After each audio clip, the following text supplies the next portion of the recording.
He lost a $3.5 million business almost overnight, but what nearly broke him wasn't the money.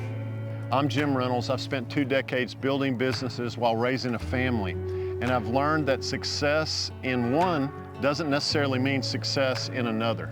And today on Fishing with Entrepreneurs, I'm on the river with Chris Henze, cigars in hand, current at our feet, and talking about what entrepreneurship really does to our marriages and families. We open up about the nights that we brought stress home, the moments that our wives called us out, and what we'd lost, and the quiet realizations that our kids gave us that really hit harder than any business failure. If you've ever wondered how to build your dream without breaking the people that you love along the way, stay with this one. You'll hear some things that most founders, they'll never say out loud. April of 2024, I literally had to shut down a $3.3 million company in 2 days. I just got hit with a 106% increase on my insurance costs. And it was the cheapest I could find. We shot for months. So finally, in April, I decided to shut down my DSP because the writing was on the wall. Amazon wasn't gonna pay us more. Costs were going up. So that was my moment.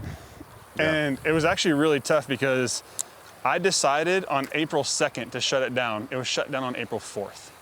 So you wanna talk about that go home, it's time to done moment? Yeah. I realized I wasn't gonna be able to make another payroll after that one. And so I had to make the decision when that payroll came, that was our last one. Wow. So I had 83 employees at the time of shutting down. I fired all 83 at once because I didn't know how to do it. You wanna talk about dark nights? Oof.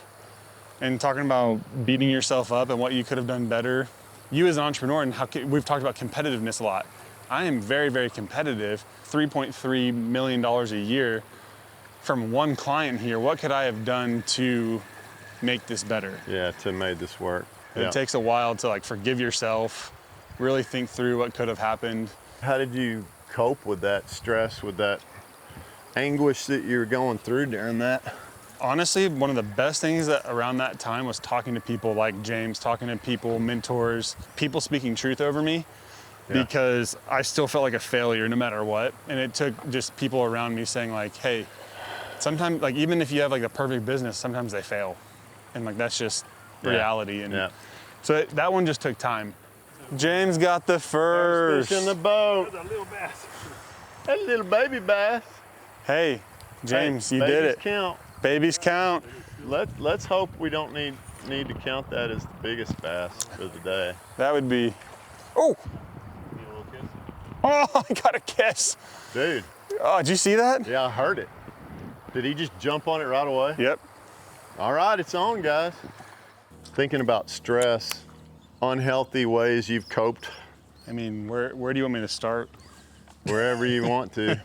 One of the biggest ways I dealt with stress early on was eating, and I got very, very heavy because of it. I had a very unhealthy relationship with food, and stress made that go a lot higher. Right. It seems like stress just likes to amplify your already unhealthy things, doesn't it? Yeah. Like food, or if you struggle with alcohol, Yeah. whatever it is, stress likes to just amplify it. So mine was food for the beginning, and now I would say the way it kind of comes out the most is I'm just irritable, with my kids and with Bailey. Yeah. And I'm trying not to, and it's awful, but I would say that's probably the biggest way right now is just my capacity for grace for people and my family. Because food I'm good with now. And you've lost a lot of weight over the last few years, yeah? Yeah, so you probably met me at one of my heaviest. Since my heaviest, I've lost about 160 pounds. And Wow. Dude, that's awesome. But it took some pretty drastic things to get there. Honestly, days like today are the best way to deal with stress. Realizing that instead of trying to force something to happen, Yeah. get away, clear your head, and usually when you go back, things seem to either work out or you have a new way of looking at the problem that you need to solve or whatever it needs to be. But I don't know if you've experienced this, but if you try to force it, Yeah. you end up making it worse most of the time. I just took my first deep breath, and I've got a little thing I do when I come out here. Yeah. I force myself to, try to take Just a breath. that long breath, and that long breath is, it triggers my brain to go, yeah, that's why I'm out here. Yeah. To breathe. Yeah, there's something about just being out here though with a bunch of bros that you finally do take that breath, and it helps you just realize things are going to be okay. Even if you don't 2 hours ago didn't see a way out of whatever stressful situation you were in, you're like, you know what? We are going to get out of it. We are going to be all right. Yeah. You just got to step away from it.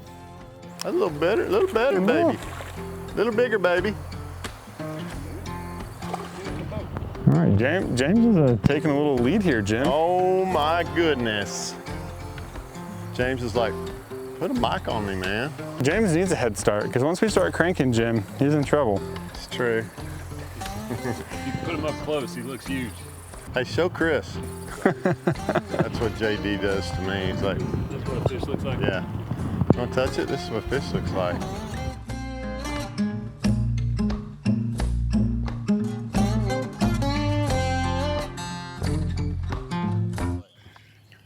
Has that been a challenge on you, on your mental health, as far as just always comparing yourself? Oh, 1,000%. Jim, I don't know if you do this, but if you're just like sitting on social media and you see someone else in your industry and they're like just crushing it, Yeah. you're just like, what in the world am I doing wrong? Yeah. Why am I a bad leader? Why am I a bad boss? Why am I this? And so I tend to stay away from social media for those reasons, because for some reason, that's what the algorithm wants to show me all the flipping time. But like, how real is majority of the stuff you see on social media? Right. It's just not. As a digital marketer, I can tell you most of it's not. I don't think there's any entrepreneur who would say they don't struggle with comparison, because you want to be the most successful in your industry or in your city or wherever, and yeah, that makes it tough. So how's it made it tough on you personally? But I try to overcompensate after. If I start questioning my identity or who I am as a leader or as a boss, Yeah. I'll go into the office the next day and be like, we're changing this, because I think it's going to produce something that is a fairy tale. And you're doing that just out of that bad space. Out of that bad comparison. space. That's good, Chris. Yeah, you don't stick It's to bad, but it's good. It's bad, but it's good I advice. got it. Don't do it. Don't go try to change your entire company or your Wow. culture because you're insecure about who you are. Yeah. Pretty self-aware, man, to realize that you've done that, or you have a tendency of doing that. Usually if I'm on social media at night is when it happens. Yeah. And like you talk about the mental side, I'll literally start like writing in my notes different things and just going down these rabbit trails. And so like mentally, one, you're not resting. There's no restful place there. Yeah. You can't shut off, so usually sleep goes really poorly. Yeah. And then like I think one of the most detrimental things to entrepreneurs is not knowing who they are and identity. The moment you start comparing yourself, you're kind of getting out of who you are and who God's made you to be in that business. And so mentally you start beating yourself up over that kind of stuff and feeling like you missed it. Yep. That's plenty hot.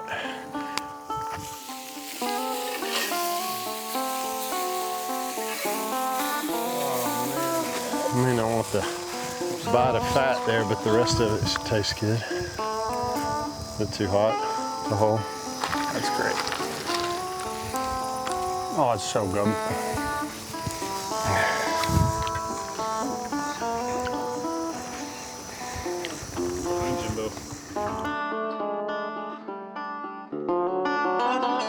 If there's a younger 25, 30-year-old that's starting out doing entrepreneurship, is there a pillar or is there a theme or is there something that you think would help them?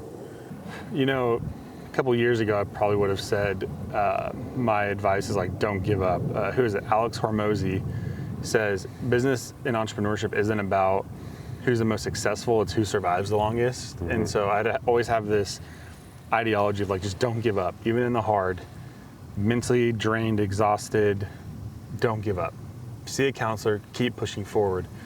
And I think after the past 2 years now and walking through, I think I would say don't lose yourself. And that's to the point we were just talking about of choosing family over business.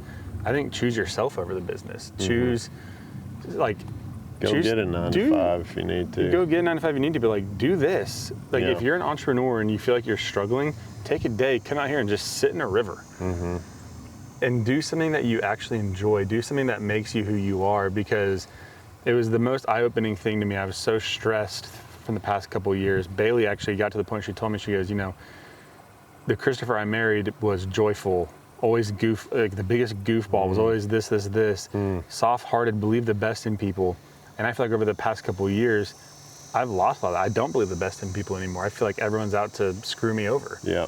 I feel like no deal's a good deal because I'm just gonna get hurt, because that's happened so many times, and I'm sure you've gone through that. I stopped playing soccer. I stopped doing all these things because I felt like I had to make business work. And it's like, no, it should be the opposite. Choose yourself. Choose what makes you happy and joyful, because you get one life on this earth. You're here once. Now, would it be super cool to be like, oh, I built this like $50 million business? Like, I guess. But at some point, money is just money. It's not eternal. You're not taking it with you. And so do what makes you happy. Go travel the world. Like, I love traveling. Why are we not doing that stuff? Just because we're a little stressed and a little nervous about something? It's like, don't be scared to be you. And don't lose you in the hard, because it's so easy to. It's not worth it. Not worth it.